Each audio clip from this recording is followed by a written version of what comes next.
Atos dos Apóstolos. Capítulo 17. Tendo passado por Anfípolis e Apolônia, chegaram a Tessalônica, onde havia uma sinagoga de judeus. Paulo, segundo seu costume, foi procurá-los e por 3 sábados arrazoou com eles acerca das Escrituras, expondo e demonstrando ter sido necessário que o Cristo padecesse e ressurgisse dentre os mortos. E este, dizia ele, é o Cristo Jesus que eu vos anuncio.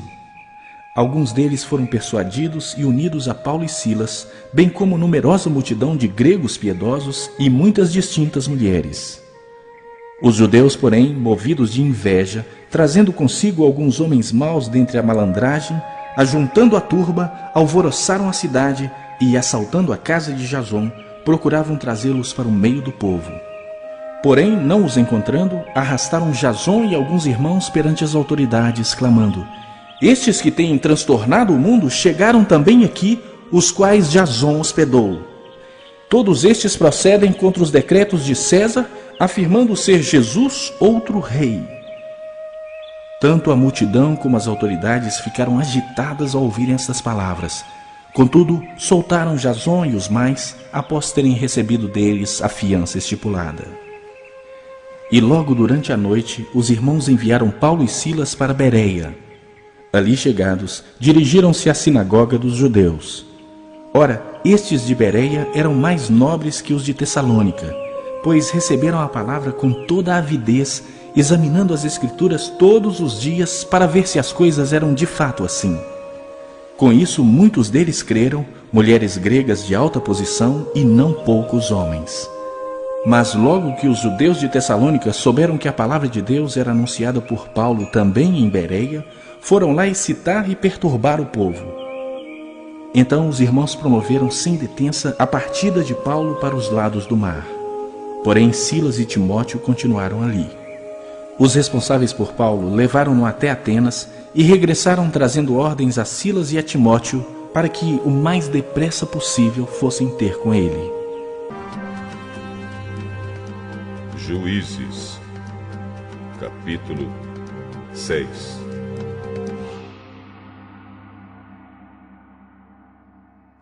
O povo de Israel pecou contra Deus, o Senhor, e por isso ele deixou que o povo de Midian os dominasse durante 7 anos.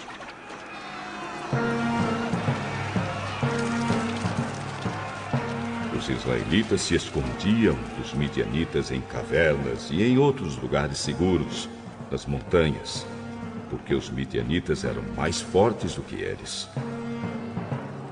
Todas as vezes que os israelitas semeavam, os midianitas vinham com os amalequitas e os povos do deserto e os atacavam. Acampavam na terra e destruíam as suas colheitas até o sul, perto de Gaza.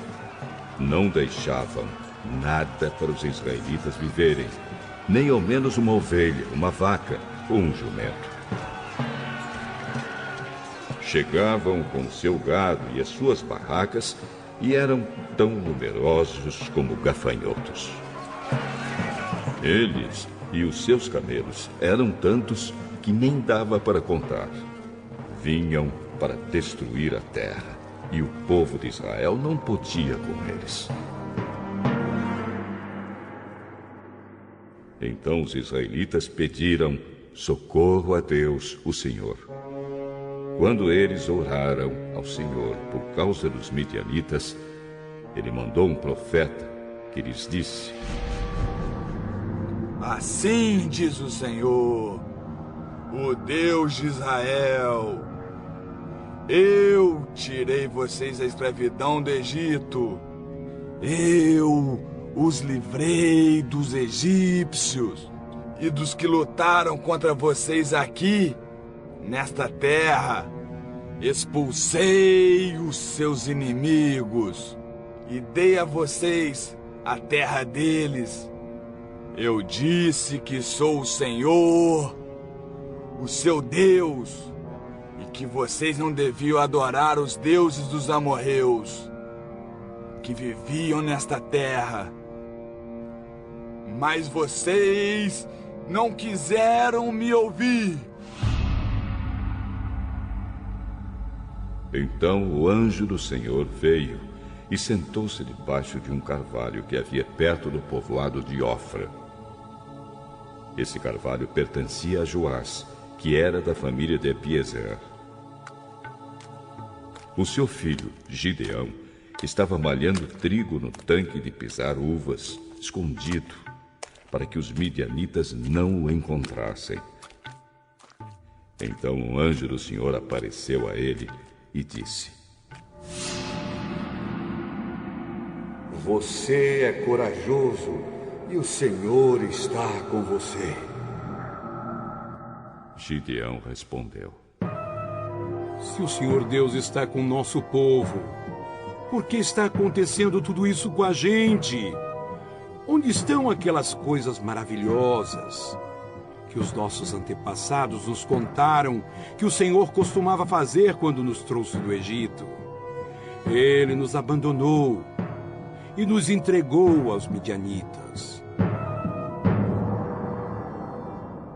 Então o Senhor Deus ordenou a Gideão: Vá com toda a sua força e livre o povo de Israel dos midianitas. Sou eu quem está mandando que você vá. Senhor, como posso libertar Israel? A minha família é a mais pobre da tribo de Manassés e eu sou a pessoa menos importante da minha família. Você pode fazer isso, porque eu o ajudarei. Você esmagará todos os midianitas como se eles fossem um só homem. Se tu estás contente comigo, então dá-me uma prova de que és tu mesmo que está falando. E por favor, não vais embora até que eu te traga uma oferta. Eu ficarei aqui até você voltar.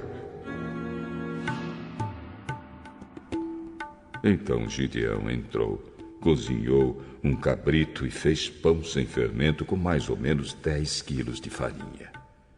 Pôs a comida numa cesta e pôs o caldo numa panela. Levou tudo e entregou ao anjo do Senhor que estava debaixo do carvalho. Então o anjo ordenou: Põe a carne e o pão nesta pedra e derrame o caldo em cima.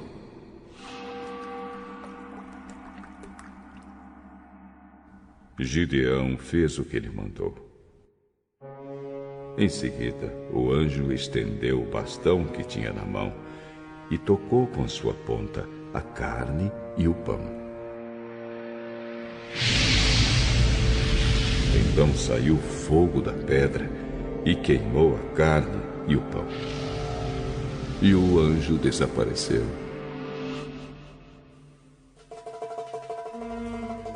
Aí Gideão compreendeu que era mesmo o anjo do Senhor que ele tinha visto, e disse apavorado: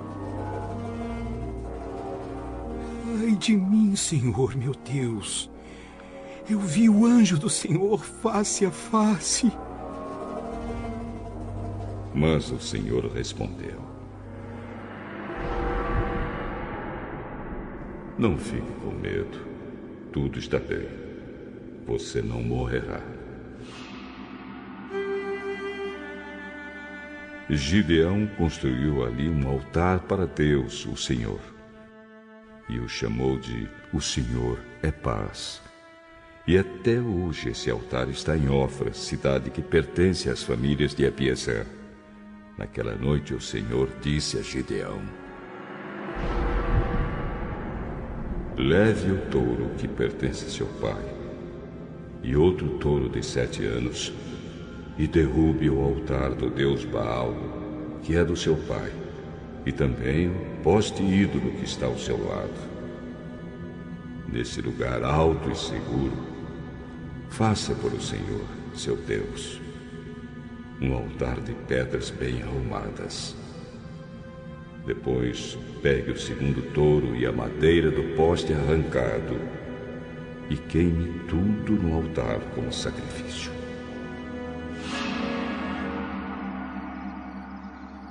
Gideão levou 10 dos seus empregados e fez o que o Senhor tinha dito.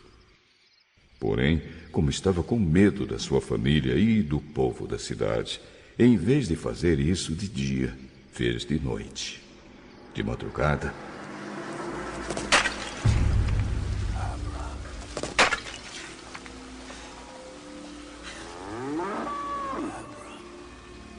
quando os homens da cidade se levantaram, acharam o altar de Baal e o poste ídolo derrubados, e o segundo touro queimado no altar que tinha sido construído ali.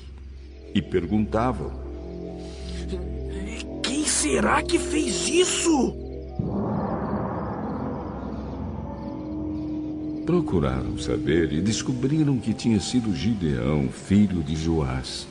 Então disseram a Joás: Traga o seu filho aqui para ser morto, porque ele derrubou o altar de Baal e o poste ídolo. Mas Joás disse a todos os que estavam ali reunidos contra ele: Vocês estão defendendo Baal? Quem o defender será morto antes do amanhecer. Se Baal é Deus, ele mesmo que se defenda. O altar dele é que foi derrubado. Daquele dia em diante, Gideão passou a ser chamado de Jerubaal, pois Joás tinha dito: que Baal mesmo se defenda. O altar dele é que foi derrubado. Então todos os midianitas, os amalequitas e os povos do deserto se juntaram e atravessaram o rio Jordão e acamparam no vale de Jezreel.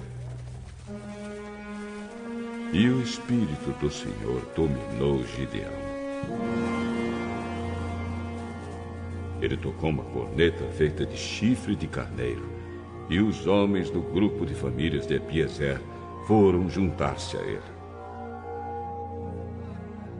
Gideão enviou também mensageiros para chamar os homens das tribos de Manassés, de Azer, de Zebulão e de Naftali. E eles também foram se juntar a ele. Então Gideão disse: Oh Deus, tu dissestes que queres me usar para libertar o povo de Israel.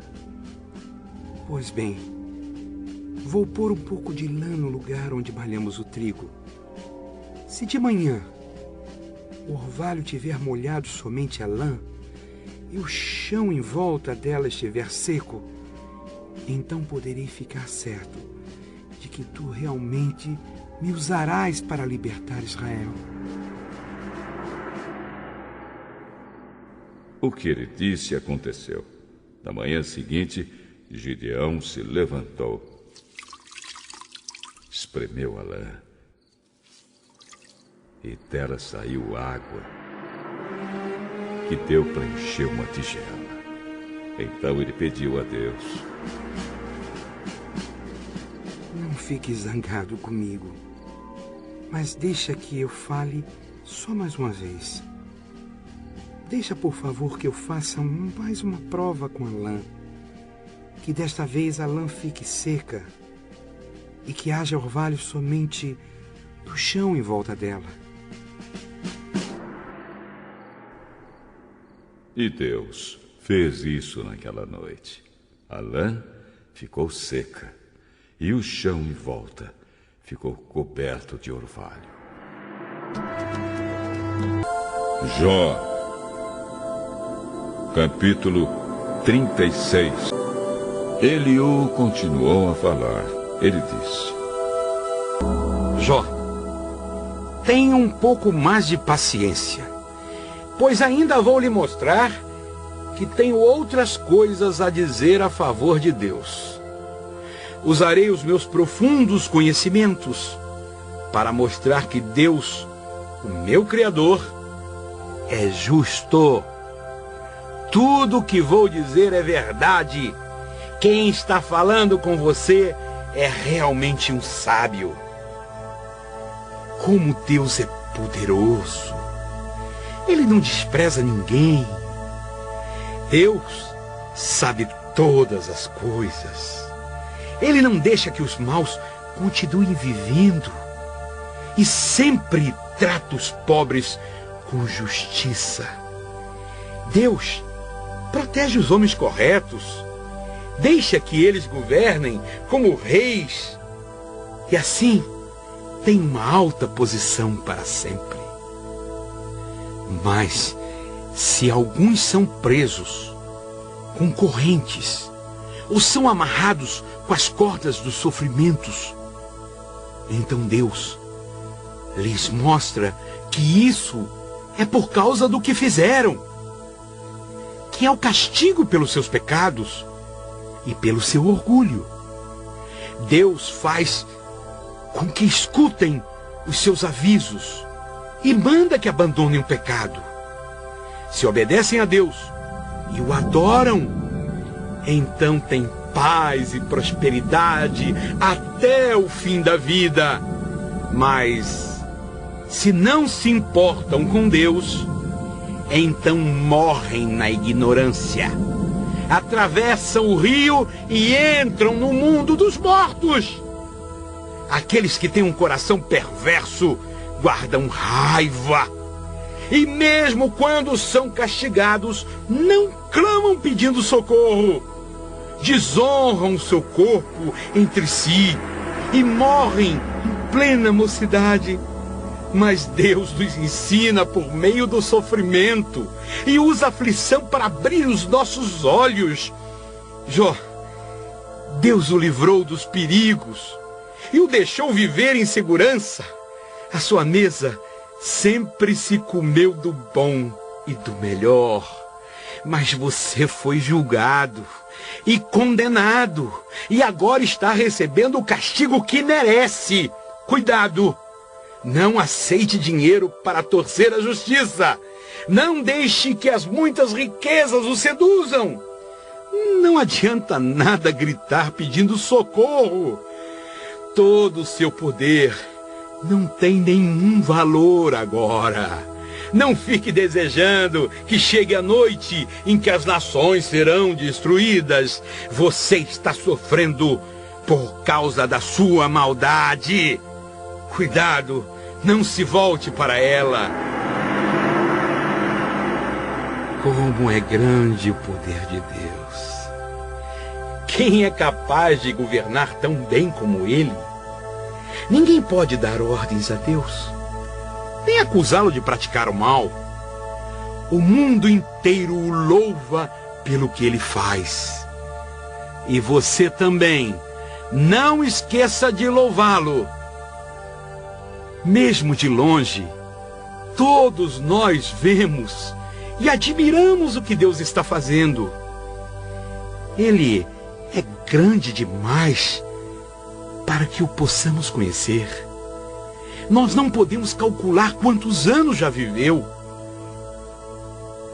Deus faz com que a água da terra suba para um depósito e depois a transforma em gotas de chuva.